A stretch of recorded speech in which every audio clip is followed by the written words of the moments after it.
Welcome back to Fast Market here on Schwab Network. I'm Diane King Hall alongside Tom White in our Chicago studio. Time now for our cash tag segment. For that, let's bring in our next guest, and we've got Landon Swan, co-founder of LikeFolio, joining us today, taking a look at Shopify. All right, Landon, it's good to see you at the start of a new week, new month. Let's talk about Shopify. The stock has been an outperformer so far this year.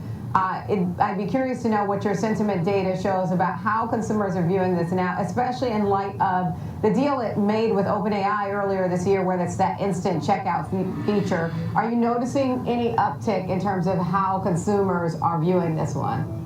Yeah, actually we are. I mean, this is one that's sort of a core conviction investment for LikeFolio. This is one that the data just continues to be strong on. And, you know, we're not married to any stock, but if the data continues to be strong, we continue to be in love with it. And that's the case with Shopify. I mean, the stock has gone from, 77 a year ago, ran up to 182, and now it's dipped a little bit to 171 heading into earnings. And the data that we have on it is very strong. So if you look at just the web data, just web visits, which is obviously very predictive. Actually, last quarter it was plus 30 year over year, and their gross merchant volume came in at plus 31. So we love this metric for this company. Right now, their web data is at plus 45, which is even better than last quarter. And they had a big pop on last quarter, went from, I think it was up about 20% on the earnings release. So yes, expectations I think are very high. It's a little bit of a pullback, but expectations are high, so I think they've got to beat in a big way. I think they will. If you look at how well they're doing just web visits versus some of the competition, it's wild. I mean, they are an outlier of outliers here at plus 45%. Everyone else is just kind of hanging on right around even, basically, with some of the weaker names falling off there at the bottom. And like you said, they've got this new partnership with OpenAI. That was a matter of time, and this is what's going to scare Google, and I think, frankly, their entire platforms is also going to scare Amazon. So they're kind of coming after the two of the biggest names out there, and they're doing it with just superior technology. So Shopify is a company that allows you to,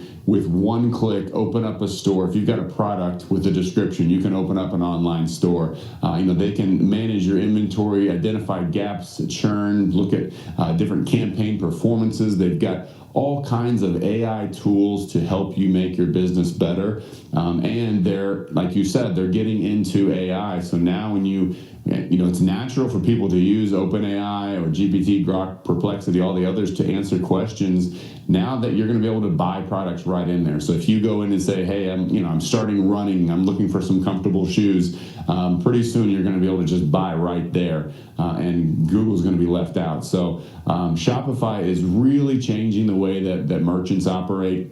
It's changing the way that consumers operate too. They've got the ability to shop across platforms, across websites, where you can have one cart buying from multiple different locations. I mean, it's just a great way to make sense. And when you think about the way that they operate, as a user, I can go to these different websites. I have one cart I can check out. It's kind of replicating what Amazon is. I mean, Amazon, you can buy just about anything. It's from a lot of different merchants. A lot of them are Amazon, but a lot of them are not. And so Shopify is kind of consolidating that experience as well, not just for merchants, but also for the customer. And the data speaks for itself. Consumers are loving this. And now with the OpenAI partnership, they're not just going after Amazon, they're going after Google. So this is one that we're very bullish on, and the data continues to support. Like I said, last quarter they were plus 30 on our metrics, and they came in at gross merchant volume plus 31. This quarter they're at plus 45. I'm not sure if they're going to come in at plus 45 on gross merchant volume. That'd be a huge number, but the fact that it's 50% higher than it was last quarter with a little bit of a pullback puts us in a very bullish position. About like the competitors in this space, you mentioned Amazon, right? Because that's an aggregator of a bunch of different smaller stores. But then I was looking at some of the competitors in this space: BigCommerce, Wix, Squarespace, WooCommerce. I mean, these aren't household names. Is that part of the reason that you guys have seen this bullish momentum? Is that whether it's a big company, whether it's a small business, you need this type of technology, right, to get into any sales. And it seems like they're beating everybody because the competition just isn't there at this point, right? Right. I mean, Shopify used to be like a great way for a very small business to get started, and it still is. But I think a lot of people have the misconception that that's kind of where they stop, and that's not at all. I mean, their enterprise and their international is huge. Europe's up 42% last quarter, but overall, it's not just small businesses that are taking advantage of Shopify. Obviously, with the partnership with OpenAI, that's going to change everything. But it's also enterprise customers and the ability to take larger businesses and make them more efficient. So yeah, they're competing against some smaller names, and they're kicking their butts. I mean, frankly, the Shopify is just dominating them. So now I think it's who can they set their sights on, and really it is Amazon that I think Shopify is going to be competing with. And then of course with OpenAI partnership, those two combined are going to go after Google search, Google ads, and all of that. And again, it's through technology. It's not just it's not marketing. I mean, they have the better mousetrap. They have so many different things, so many different tools. I can't list them all,